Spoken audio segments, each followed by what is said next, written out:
Hola gente, hoy les voy a mostrar el motivo por qué las iMacs viejas, modelo 2011, 2012, 2008, 2009, entre otras, hacen como un rrrr. Aquí les muestro.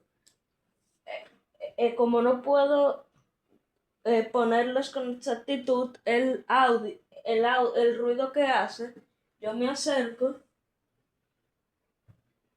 y siento como si fuera del león viejo, porque el iMac ya está viejo y necesita un cambio de disco duro, porque así se acelera más el rendimiento. Espero que les haya servido.